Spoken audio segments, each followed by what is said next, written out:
What's up, YouTube, and welcome to my pickups video for the month of March 2021.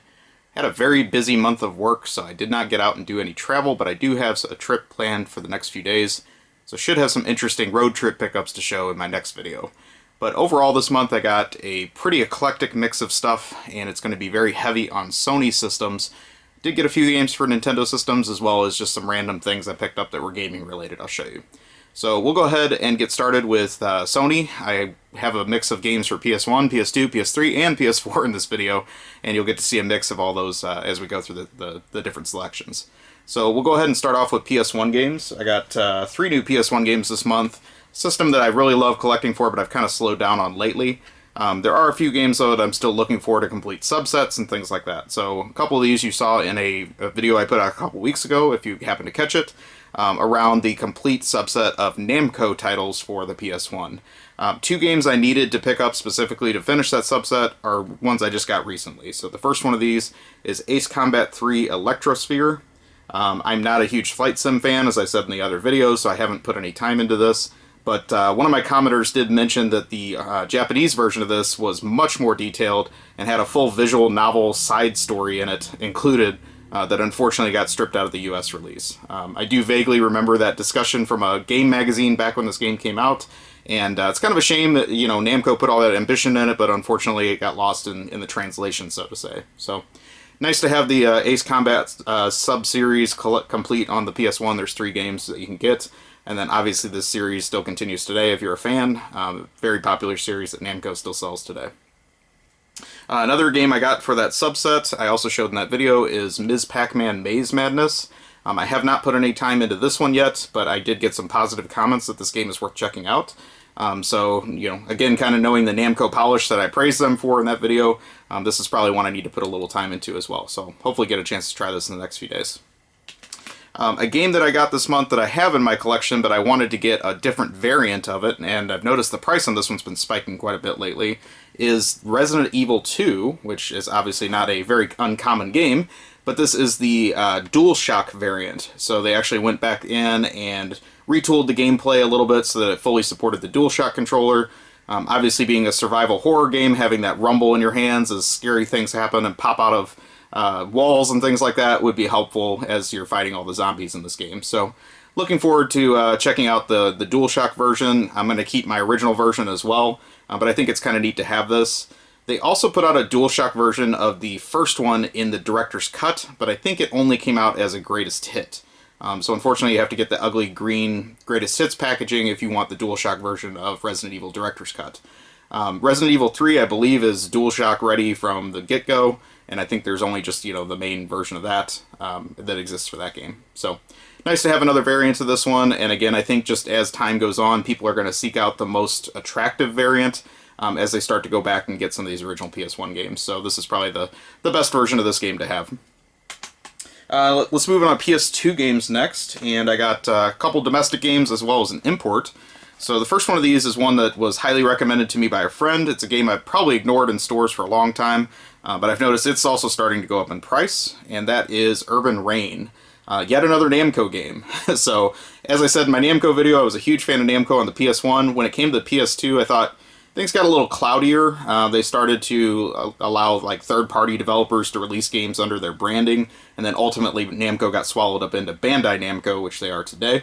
But this, as far as I know, is an official Japanese-developed Namco title that also uses some of the game engine property of like Tekken and Soul Calibur in a beat-em-up type setting. So kind of nice to have that fighting game engine, but in a more beat-em-up style gameplay. I think this will be right up my alley. You know, I think I was just kind of put off by the cover of it for a long time, but it really seems like it's legit and definitely one I need to try out. So very happy to get this in the collection before it goes up in price much more. Another one I got recently, I've used to see this game a lot, and I realized I'm not seeing it as much anymore, so I decided to grab it, is Tokobot Plus, a Tecmo game for the PS2.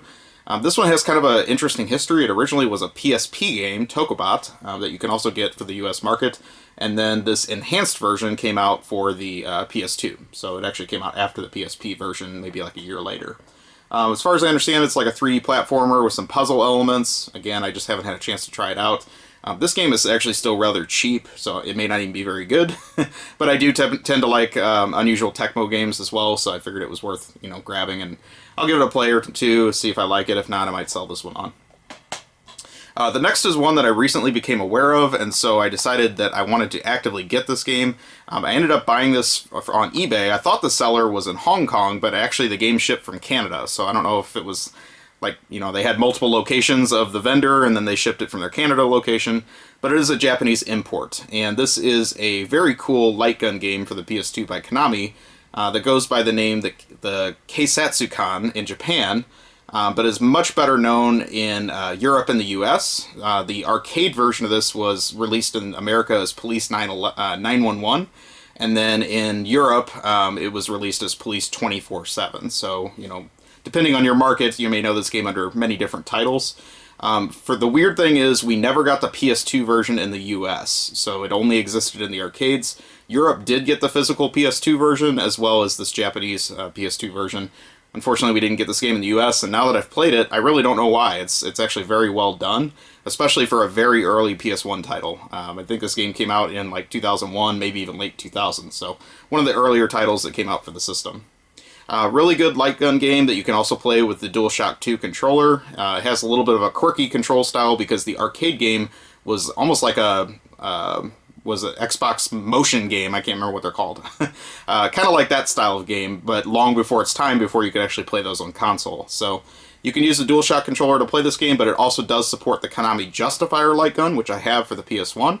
I'm not sure if this one supports the GunCon. It may. I just need to test it out. So far, I've just been playing it with the DualShock, and it's actually pretty fun just using that. Really just fast action, arcadey style, light gun type game, but it does also have some bonus mini games they added for the console release that you can play too, just as a distraction. I think, they were kind of modeling themselves after the Namco Time Crisis style games, but I did also learn later on that this game is part of the Lethal Enforcers series, technically, so it's almost like a Lethal Enforcers 3 with more, slightly more futuristic Tokyo settings, so pretty cool game, and happy to get this. It wasn't a ton, but I also noticed this one's starting to go up too, so maybe the word's getting out that this is a pretty cool import to get for the PS2, so happy to get this in the collection. A game I got just out of chance by being in a game store, and it was cheap, and I realized I don't see it too often, but I have not put any time into it, is this PS3 game. It has a weird title, so bear with me. Trinity Souls of Zil? Zil? I don't really know. I just know that I don't see this game that much, and some of these Koei Tecmo games are also starting to get a little bit more difficult to find, so I figured it's one I should probably go ahead and grab before it's too late. Just haven't had any time to play this game this month. I've been too busy, but would definitely want to pop it in and see how it is. Maybe it's good. I don't know if there's any games that came before or after this in the series that maybe went under a different title, but as far as I know, this is a one-off game by Koei Tecmo, which is kind of weird because a lot of their games, once they build a franchise, they milk it for all it's worth on both ends. So we'll see how that one is. Next, speaking of Koei Tecmo, is a PS4 game that when it came out a couple years ago, I kind of put it on the back burner, like, I should probably get that, and then now all of a sudden this game is going crazy expensive for a PS4 game, so I definitely didn't want to wait any longer, and I found this in one of my local stores last weekend. So this is Berserk and the Band of the Hawk. And what attracted to me this is Berserk is a long-standing Japanese manga that has a Sega Dreamcast game in the US brought to us as sort of the Berserk Guts Rage. When that game came out for the Dreamcast, it was one of my favorite Dreamcast games of the era, so 20 years ago. An excellent, just slash 'em up, very good storyline. The stages were rather small, so you could get through them quickly and just really play as a very good pick-up and play game for the Dreamcast. But also, again, the story was captivating to want to play through to the end. So really enjoyed that Berserk game. I know this one is not based on that, but it is obviously based on the overall series.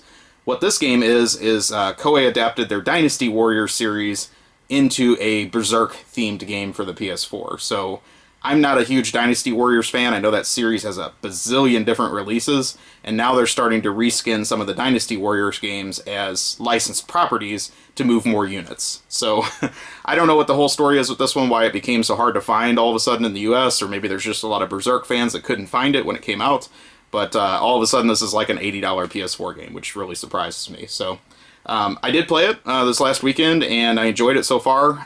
It's really just a great game to unplug your brain to, so knowing how busy I've been, it was actually really handy to have a game like that I could just tune out, and you can kill up to 1,000 people in a single battle very early in the game. And it's just really, interesting. Kind of follows the storyline. Does have some nice cutscenes and things like that they've added just to maintain the Berserk storyline.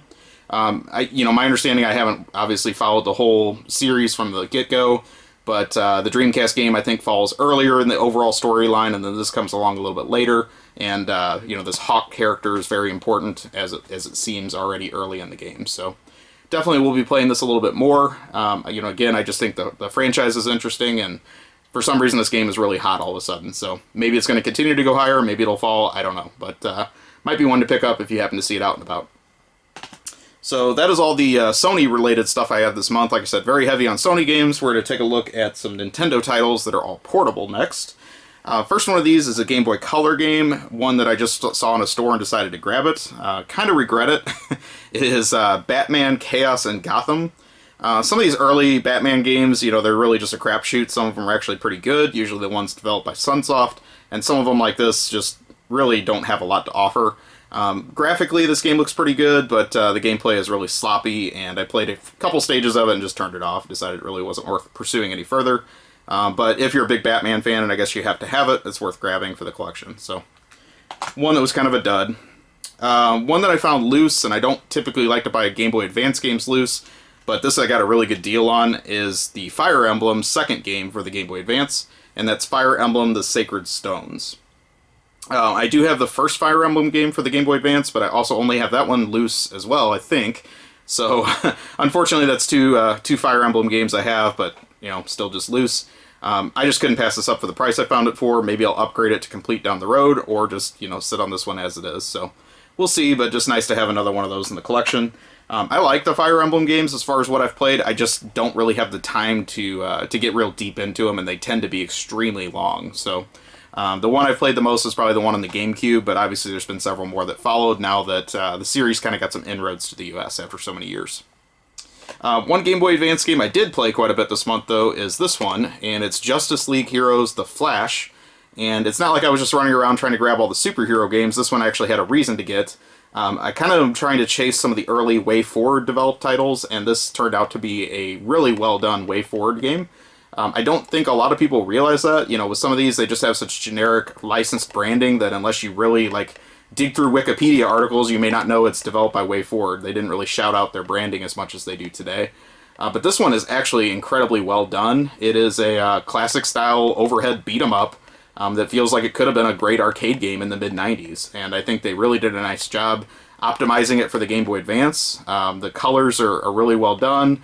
The graphics are intentionally kind of small, but it's because the Flash has a superpower that he can use in the game to zip between the sides of the screen incredibly fast. And really makes for some interesting ways to lock onto enemies and beat them up really quickly. So, can highly recommend this. I really wasn't hunting it out complete, but I happened to find a complete copy in one of my local stores, and it was really cheap. And, I think it's one of the ones that you might want to get before it's too late, because it seems to be like other people are starting to get a little bit more wise on some of these early WayForward titles that they're worth giving a shot, and I would say this one I would highly recommend. So that is all the games I got this month. I'm going to show you just a few other random things I picked up that are gaming related. One thing I also grabbed in a local store that I wasn't particularly looking for, but I had to have it when I saw it, is a red Dreamcast VMU. I'm not necessarily going for the full set of all the colored VMUs, but I'd never had a red one before, so just figured it'd be nice to have this. It's missing the little cap, so I guess, if you're really super completionist about it, this one won't be good enough, but for me it's fine. The other reason I like having multiple colors of Dreamcast VMUs is I've got a full Dreamcast set. Unfortunately, that requires a lot of VMU space if I want to start playing a lot of the games in my collection, so it's an easy way for me to identify what save files are on what VMU is by color coding them to what games I'm playing. So just kind of a little side benefit from this. The other one that's really difficult to find in the US for some reason is the yellow VMU, and I've never found one of those, at least at a decent price. So be nice to kind of stumble on one of those. For some reason, the yellow one didn't sell that well, and it's kind of a neat one to have. So always good to have another VMU in the collection just for backup, if nothing else. The last thing I got this month was some manuals, and the first one of these I thought was very cool.